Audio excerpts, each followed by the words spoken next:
Hello दोस्तों, स्वागत है आपका इस नई वीडियो में। दोस्तों, आज हम उत्तराखंड जीके से संबंधित कुछ इंपॉर्टेंट प्रश्नों का एक प्रैक्टिस सेट लेकर के आपके समक्ष उपस्थित हुए हैं। तो बिना देरी के इन इंपॉर्टेंट सवालों को शुरू करते हैं। इससे पहले यदि आपने चैनल को सब्सक्राइब नहीं किया है तो चैनल को सब्सक्राइब करके बेल आइकन को प्रेस कर दें। चलिए, इस वीडियो का पहला प्रश्न है, अ लिंग्विस्टिक स्टडी ऑफ जौनसारी नामक पुस्तक किसने लिखी? तो आपका सही उत्तर होगा कि अ लिंग्विस्टिक स्टडी ऑफ जौनसारी नामक जो पुस्तक है ये उमादत्त शर्मा सतीश के द्वारा लिखी गई है। ऑप्शन डी आपका सही उत्तर हो जाएगा। अगला प्रश्न है, गोरखाओं के कुमाऊं आक्रमण के दौरान नेपाल का राजा कौन था?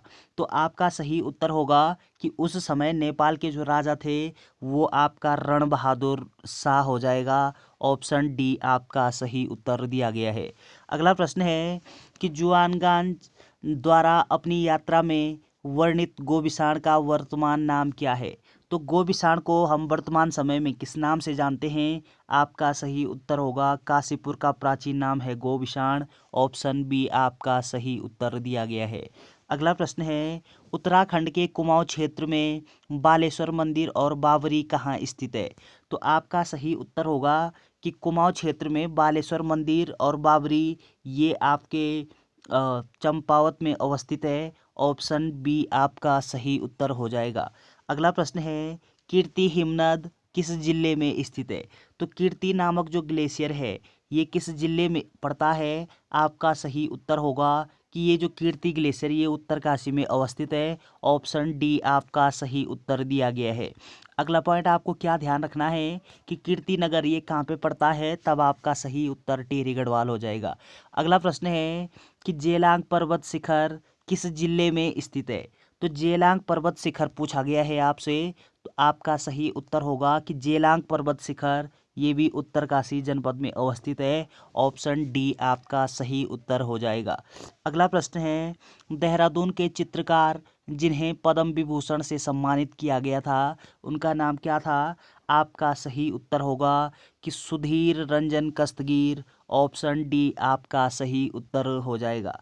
अगला प्रश्न है कि गौरा देवी को मित्र पुरस्कार कब मिला? तो गौरा देवी को मित्र पुरस्कार से कब सम्मानित किया गया है? आपका सही उत्तर होगा कि इनको 1986 में मित्र पुरस्कार, वृक्ष मित्र पुरस्कार से सम्मानित किया गया है गौरा देवी जी को। ऑप्शन डी आपका सही उत्तर हो जाएगा। अगला पॉइंट आपको क्या ध्यान रखना है कि गौरा देवी का संबंध किस क्षेत्र से है? आप बोलोगे पर्यावरण क्षेत्र से है और इसीलिए इनको वृक्ष मित्र पुरस्कार से 1986 में सम्मानित किया गया है। तो ऑप्शन डी आपका सही उत्तर हो जाएगा। अगला पॉइंट आपको क्या ध्यान रखना है कि गौरा देवी के द्वारा ये चमोली के रैणी गांव से एक आंदोलन चलाया गया था। कौन सा आंदोलन? आप बोलोगे कि चिपको आंदोलन। तो चिपको आंदोलन का नेतृत्व उत्तराखंड में किसने किया था? आपका सही आंसर होगा गौरा देवी के द्वारा। तो चलिए, अगला प्रश्न है, कत्यूरी प्रशासन के दौरान तहसील स्तर पर प्रशासनिक इकाई को क्या कहा जाता था? तो कत्यूरी प्रशासन में तहसील इकाई का जो प्रशासनिक अधिकारी होता था या फिर प्रशासनिक जो इकाई होती थी उस इकाई को किस नाम से जाना जाता था? आपका सही उत्तर होगा कि करमत नाम से। ऑप्शन बी आपका सही उत्तर हो जाएगा। अगला प्रश्न है, उत्तराखंड जल संस्थान कब गठित किया गया? तो उत्तराखंड जल संस्थान ये कब अस्तित्व में आता है? आपका सही उत्तर होगा कि वर्ष 2002 में। ऑप्शन सी आपका सही उत्तर दिया गया है। अगला प्रश्न है, गोरखा शासन के दौरान शुभ अवसर पर विवाह समारोह में कौन सा कर लगाया जाता था? तो गोरखा शासन के दौरान विवाह के अवसर पर कौन सा एक टैक्स लगाया जाता था? आपका सही उत्तर होगा कि ये आपका टीका भेंट नामक जो टैक्स है ये लगाया जाता था। ऑप्शन सी आपका सही उत्तर दिया गया है।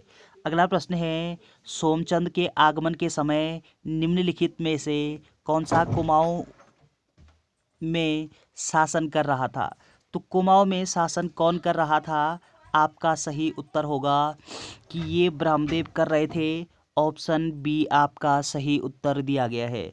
अगला प्रश्न है, मौलाराम की कलाकृतियों को सुर्खियों में कौन लाया? तो मौलाराम जी की जो कलाकृतियां हैं उनको सुर्खियों में फैलाने का काम किसके द्वारा किया गया है? आपका सही उत्तर होगा कि बैरिस्टर मुकंदी लाल के द्वारा। ऑप्शन बी आपका सही उत्तर दिया गया है। अगला प्रश्न है, श्री बद्रीनाथ मंदिर किस शैली में बनाया गया है? तो बद्रीनाथ मंदिर ये किस शैली का मंदिर है? आपका सही उत्तर होगा कि ये आपका मुगल शैली का मंदिर है। ऑप्शन सी आपका सही उत्तर हो जाएगा। अगला प्रश्न है, भोटिया जनजाति का संबंध किस मानव जाति से है? तो भोटिया जनजाति ये किस मानव जाति से जनजाति से संबंधित है? आपका सही उत्तर होगा कि ये आपके मंगोलिड से संबंधित है। ऑप्शन बी आपका सही उत्तर हो जाएगा। अगला प्रश्न है कि भेलचारा झरना किस जनपद में स्थित है? तो उत्तराखंड में भेलचारा नामक जो झरना है ये कहाँ पे अवस्थित है? आपका सही उत्तर होगा कि यह पिथौरागढ़ जनपद में अवस्थित है। ऑप्शन ए आपका सही उत्तर दिया गया है। अगला प्रश्न है, कसार देवी का मंदिर कहाँ स्थित है? तो उत्तराखंड में कसार देवी का मंदिर कहाँ पे पड़ता है? आपका सही उत्तर होगा कि कश्यप पर्वत पर। ऑप्शन बी आपका सही उत्तर हो जाएगा। अगला प्रश्न है, हरसिल क्षेत्र में विल्सन प्रजाति के सेब की खोज किसने की थी? तो हरसिल में विल्सन प्रजाति की जो सेब हैं, इन प्रजातियों के जो सेब हैं इनकी खोज किसके द्वारा की गई है?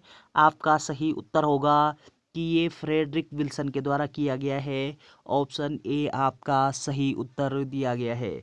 अगला प्रश्न है कि चंपावत के बालेश्वर मंदिर में पाया गया शिलालेख किस शासक का है? तो किस शासक का शिलालेख था? आपका सही उत्तर होगा कि ये आपके कराचल देव का शिलालेख था। ऑप्शन सी आपका सही उत्तर हो जाएगा। अगला प्रश्न है, सभी जनजाति के लोग रहने की जगह को क्या कहा जाता था? तो राजी जनजाति के जो लोग हैं उनके निवास स्थान को हम किस नाम से जानते हैं? आपका सही उत्तर होगा कि राजी जनजातियों के निवास को हम क्या कहते हैं? आपका करेक्ट उत्तर होगा रौत्युड़ा। ऑप्शन बी आपका सही उत्तर हो जाएगा। अगला प्रश्न है कि बगदाल नृत्य किस घाटी में किया जाता है? तो किस घाटी में होता है ये बगद्वाल नृत्य? आपका सही उत्तर होगा कि नीति घाटी में। ऑप्शन बी आपका सही उत्तर हो जाएगा। अगला प्रश्न है कि सभासार पुस्तक के लेखक हैं?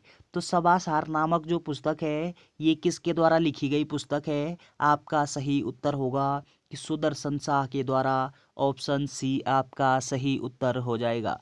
अगला प्रश्न है कि पलेठी का सूर्य मंदिर किस विकास खंड में स्थित है?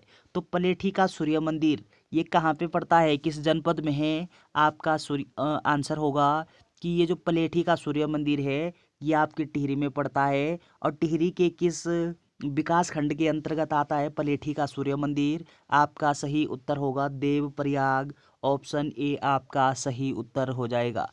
अगला प्रश्न है, श्री बद्रीनाथ का मुख्य मंदिर है? तो बद्रीनाथ का मुख्य मंदिर कौन सा है? आपका सही उत्तर होगा कि राजबद्री। ऑप्शन डी आपका सही उत्तर हो जाएगा। अगला प्रश्न है, उत्तराखंड उच्च न्यायालय नैनीताल की इमारत का निर्माण किसके द्वारा किया गया था?